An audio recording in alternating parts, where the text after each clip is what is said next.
Ladies and gentlemen, hey, hi, how you doing? Welcome back to the channel. Thank you so much for stopping by. We've seen the long range meta here in Warzone to evolve quite a bit, especially as of lately with a handful of the weapon changes that were made with Season 2 Reloaded, making everything a lot more competitive. And so today, I wanted to break down the top weapons for long range engagements as it stands right now, starting first with one that actually caught a couple of nerfs recently, but is still very, very good, the Kastov 7.62 rifle. This is one of the harder hitting rifles that we have in the game as of right now. Like I said, it did see some nerfs, so its damage range is not going to be as good as it once was, but it still is one of the best in class currently. So this thing, it's a powerhouse. It is a little bit more difficult to use than maybe some of the other options on this list, but after you master the recoil, if you're landing your shots, you are going to just absolutely obliterate enemies, right? So this setup here mainly focused on some control while keeping the long range consistent as well. Initially, AMOP V4 for my optic here. If you prefer a 3.4 times or a blue dot or a hollow therm,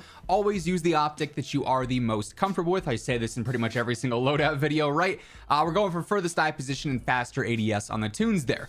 40 round extended mag, pretty basic there. It's the largest you can get, so you kind of have to deal with that. High velocity ammo here, pretty clutch. The velocity on the 7.62 is a bit lower by default, so this is going to make it a lot more consistent over the long range. We're tuning for the better velocity and the better damage range. I also go for the Edge 47 underbarrel there. This will help out a ton with that stability and keeping your weapon easy to use over long range. We got better stability and stabilization on those tunes. And then lastly, I go for the Polar Fire S suppressor. This will help out with the velocity and the range as well, making it even more lethal and even more competitive over the long range once more. I'm tuning for the better velocity, slightly better ADS. You could also go for the smoothness though if you wanted to there. But yeah, overall, this thing, as soon as you start to learn that recoil pattern, really get the basics of this gun down, it's a beast. Next up, we've got our brand new Tempus Torrent marksman rifle. This thing has a very, very strong upside if you are good with it. It just also has a very large skill gap. It being semi-auto probably makes it the most difficult weapon to use on our list here today, but its power is also ridiculously good as well. So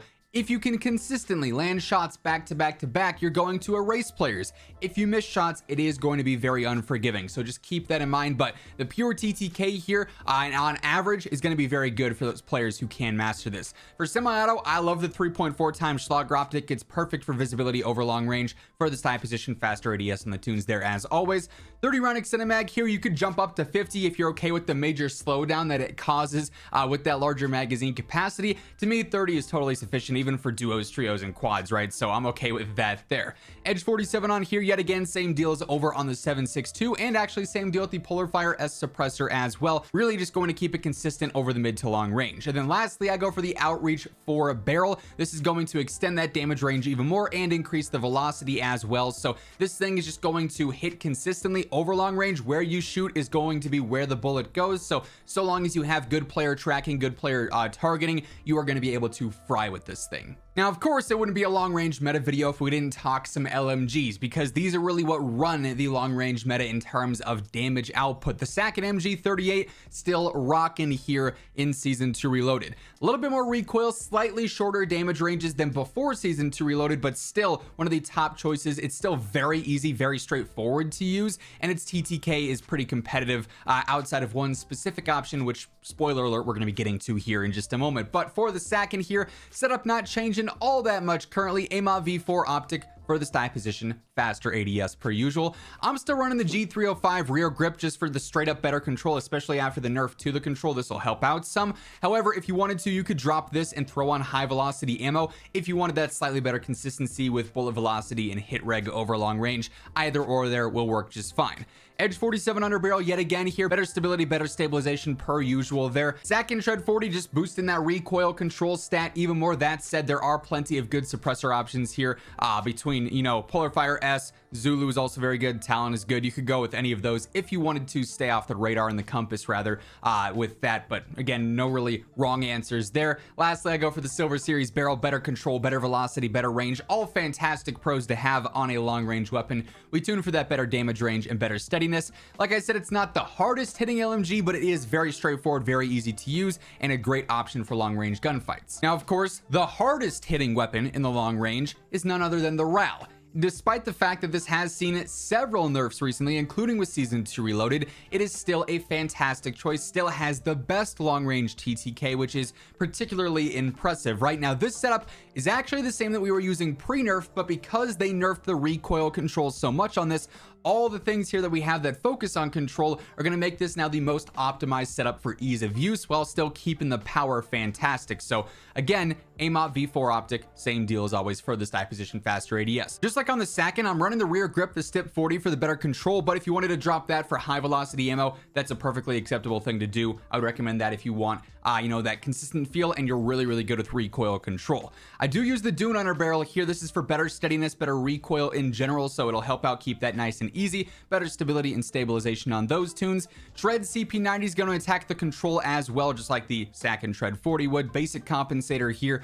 Then lastly, the Rhino barrel helps out a lot with recoil control, and then also gives you a little bit extra velocity on there too. So this will really just keep the gun feeling as straightforward as it can possibly be after the recoil nerf, but also it's still going to be frying in the long range when it comes to that damage output and those damage ranges. Now, as we move on into our next option here, quick reminder, if you're new to the channel, every day I got you covered with all things going on in COD, so feel free to hit that subscribe button and turn on those post notifications. And if you guys enjoy the video, or if you find it helpful, let me know by dropping a like on it as well. And want to give a quick shout out to my friends over at Gamer Advantage. Right now, they are doing an increased sale on everything on the site, where everything is automatically discounted by 15%, but code Immortal actually stacks on top for another 10% discount, so you can get 25% off your entire order. It is a limited time thing, so if you want to take advantage of one of the larger discounts they've ever offered, now is a great time to do so. They got plenty of different frame options, prescription or regular lenses, something for everyone. Link for that will be down in the description below if you're interested. Now, next up here, we've got the M13, still a very competitive long-range TTK. Also, though, it's just so easy to use. The recoil here is so straightforward that you can shoot this thing straight at